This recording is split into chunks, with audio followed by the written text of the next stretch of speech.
Crystal horn rabbit को handle करने के बाद हिबिकी और अमेलिया आखिरकार रूल सिटी पहुंच जाते हैं। हिबिकी का अपीयरेंस अलग ही दिख रहा होता है, इसलिए अमेलिया उसे अपनी कैप से कवर कर देती है ताकि वो ज़्यादा अटेंशन अट्रैक्ट ना करे। उनका प्लान क्लियर था, रैबिट के हॉर्न से जो पैसे से क्लॉथ्स और आर्मर और वेपन्स खरीदना। अमेलिया के रिएक्शन को देखकर हिबिकी को डाउट होता है कि 200 गोल्ड कॉइन्स कितने वैल्यूबल हैं। जब वो अपने स्टेटस सिस्टम में चेक करता है तो उसे पता चलता है कि एक गोल्ड लगभग 10,000 येन्स के बराबर है। इससे उसे अमेलिया की एक्साइटमेंट समझ में आ जाती है। हिबिकी को इस बिल्ड के बेसिक रूल्स तक नहीं पता, और यही बात अमेलिया को चिंता में डालती है। उसे लगता है कि कोई भी चालाक या खतरनाक इंसान उसका फ़ायदा उठा सकता है, इसलिए वो उसे साफ वार्न कर देती है कि वो अपनी इनोसेंस ओपनली शो मत करे, वरना वो प्रॉब्लम हो सकती है। उसका टोन काफ़ी विलेंट होता है, जिससे साफ लगता है कि वो इमोशनली डिस्टेंट है। दिन के अंत तक दोनों एडवेंचर गिल्ड पहुंचते हैं। वहां के एक्सपीरियंस्ड एडवेंचर्स अमेलिया को नए पार्टनर के साथ देखकर हैरान हो जाते हैं। एक एल्फ और एक इनएक्सपीरियंस्ड लड़का। लोग उन्हें ज़्यादा सीरियसली नहीं लेते, हालांकि एक एक्सपीरियंस्ड एडवेंचर हिबिक्यू को थोड़ा इंकरेज करता है, जिससे उसका कॉन्फिडेंस बढ़ जाता है। उनका मेन गोल रेयर क्रिस्टल को सेल करना होता है। रिसेप्शन डेस्क पर उनकी मुलाकात एक ज्वेल से होती है, जो गिल्ड की वाइस मास्टर है। हिबिकी तुरंत उसके कैट ईयर्स नोटिस करता है और कुछ पल के लिए डिस्ट्रैक्ट हो जाता है। ज्वेल उनके लिए गिल्ड मास्टर के साथ प्राइवेट मीटिंग अरेंज करती है। ऑफिस में एंटर करते ही हिबिकी गिल्ड मास्टर का स्ट्रॉन्ग फिजिक देखकर शॉक हो जाता है।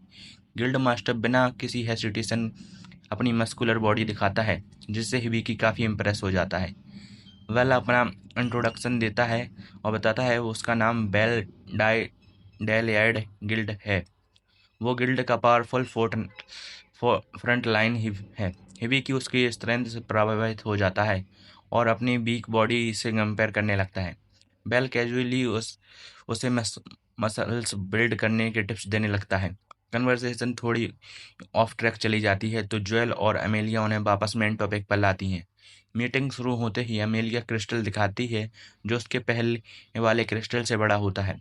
वेल 400 गोल्ड कॉइन्स ऑफर करता है। यह सुनकर हेबिकी हैरान हो जाता है, लेकिन अमेलिया तुरंत बार्गेनिंग शुरू कर देती है।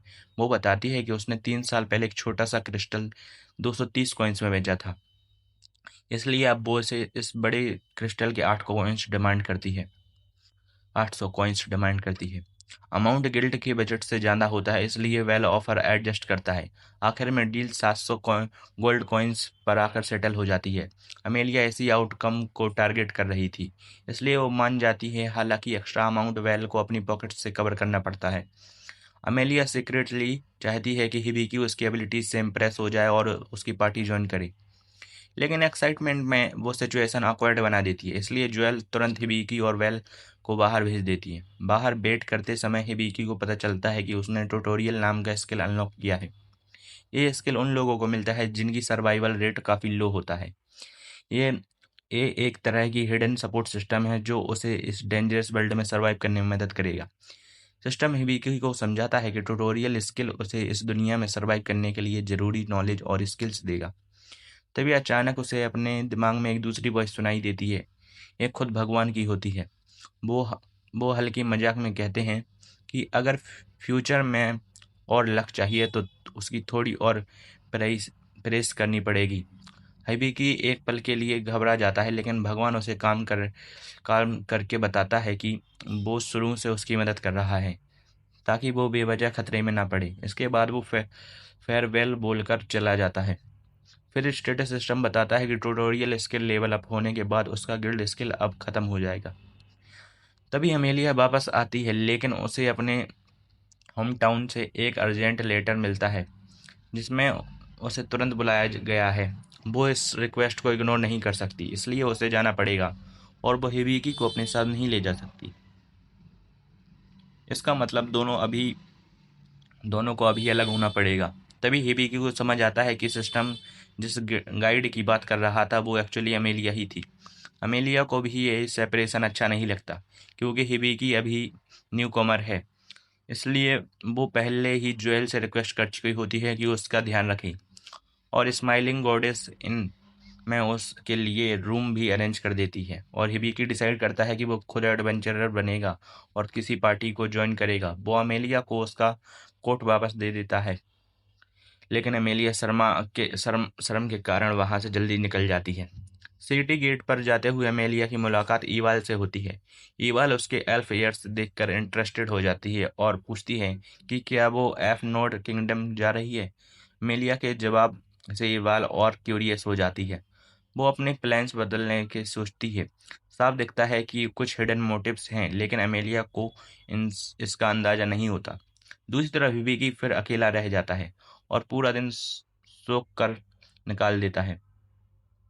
उसे फिर भगवान की वॉइस सुनाई देती है जब वो ज्वेल से दूसरे बेल्ट के बारे में बात कर रहा होता है। तो वो मजाक में उसे प्लेजर हाउस जाने का कहती है। हिबिकी को समझ आ जाता है कि ज़्यादा सवाल पूछना रिस्की हो सकता है, इसलिए वो अपना सीक्रेट छुपा कर रखता है। तभी इन की ओनर टानिया आती है और उसे डिनर के लिए बुलाती है। हिबिकी थैंकफुल होता है, लेकिन उसे यह समझ नहीं आता कि जल्दी काम ढूंढना जरूरी है, नहीं तो उसके पैसे खत्म हो जाएंगे। वो अपने स्टेटस सिस्टम खोलकर सिचुएबल जॉब्स के बारे में पूछता है। कॉम्बैट जॉब उसके लिए पॉसिबल नहीं है क्योंकि उसकी स्किल पैसिव है, लेकिन उसे कुछ नए टेक्निकल स्किल्स दिखते हैं। इनमें एक स्किल मेडिकल बुक होती है। सिस्टम बताता है कि इससे वो मेडिकल प्रोसीडर्स सीख सकता है। कैजुअली पढ़ने के पर बेसिक नॉलेज मिलेगा और पूरी फोकस के साथ पढ़ने पर एक्सपर्ट लेवल तक पहुंच सकते हैं। हिबिकी डिसाइड करता है कि वो पूरा बुक पढ़ेगा, लेकिन यह प्रोसेस आसान नहीं होगा। सिस्टम उसे बिना रुके पूरे पढ़ने के लिए फोर्स करता है और उसे ब्रेक तक नहीं मिलता। उधर सिटी के बाहर अमेलिया और इवाल साथ ट्रेवल कर रहे होते हैं। अमेलिया पूरे रास्ते हिबिकी की बातें कर रही होती है, जिससे इवाल को लगता है कि वो उसे पसंद करने लगी है।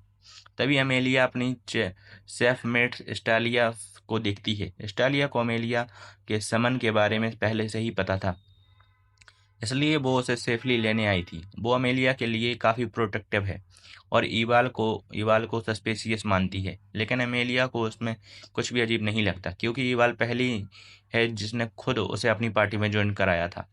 सिटी में हिबिकी फाइनली पूरा मेडिकल बुक पढ़ लेता है, लेकिन यह प्रोसेस इतना एक्सक्यूटिंग होता है कि वो पूरी तरह थक जाता है।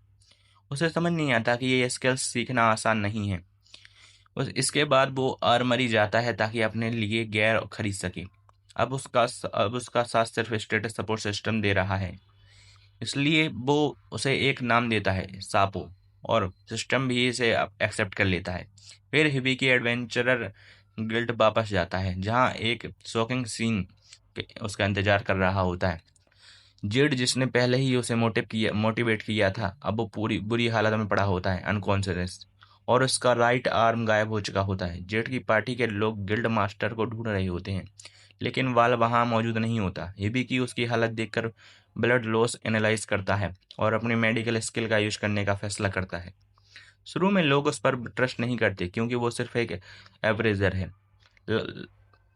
लेकिन जब वो बताता है कि उसने मेडिकल प्रोसीड्यूर्स भी आते हैं, तब सिचुएशन थोड़ी काम हो जाती है और लोग उस मौका देने के लिए तैयार हो जाते हैं। पार्टी के मेंबर्स पीछे हट जाते हैं और हिबिकी को जेड को चेक करने का मौका मिलता है। एग्जामिन करते ही उसे पता चलता है कि जेड पर डियर पॉइजन का असर है। यह बेहद डेंजरस पॉइजन है जिसमें ब्लीडिंग को रोकना इम्पॉसिबल है। इस हालत में जेड के पास सिर्फ 5 मिनट बचे हैं और उसको बचाना बहुत मुश्किल है। सिचुएशन रैपिडली क्रिटिकल होती जा रही है और इस समय तेजी से निकल रहा था। तभी सांप बताता है कि जेड को बचाने के लिए एक ही तरीका है, हाइपर क्योर और परफेक्ट हील जैसे हाई लेवल हीलिंग स्पेल, लेकिन इन स्पेल के लिए बहुत ज़्यादा माना चाहिए होता है। हिबिकी अपना स्टेटस चेक करता है और वहां देखता है कि उसके पास सिर्फ 56 माना है, जो बिल्कुल इनसफिशियंट है। सबसे बड़ी समस्या यह है कि गिल्ड में कोई भी इतना स्किल नहीं है कि जो ये स्पेल यूज कर सके। अब जेड के पास सिर्फ 4 मिनट बचे थे।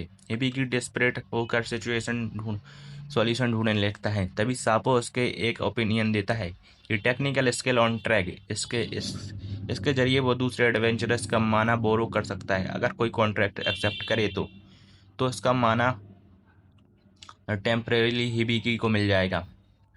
टाइम वेस्ट किए बिना हिबिकी सबसे रिक्वेस्ट करता है कि वो कॉन्ट्रैक्ट एक्सेप्ट करे और अपना माना मुझे दे दे। शुरुआत में ये रिस्की लगता है, लेकिन धीरे धीरे जेड की पार्टी के सभी मेंबर्स मान जाते हैं। जैसे ही माना ट्रांसफर होता है, उनकी बॉडी थकान साफ दिखाई देती है। दूसरी तरफ हिबिकी का माना स्टेडली बढ़ता जा रहा होता है, फिर भी माना सफिशिएंट नहीं होता और टेंशन बढ़ती जाती है। तब जूल और बाकी रिसेप्शनिस्ट भी अपन आकर कॉन्ट्रैक्ट एक्सेप्ट करते हैं। अब फाइनली हिबिकी के पास इनफ माना हो जाता है।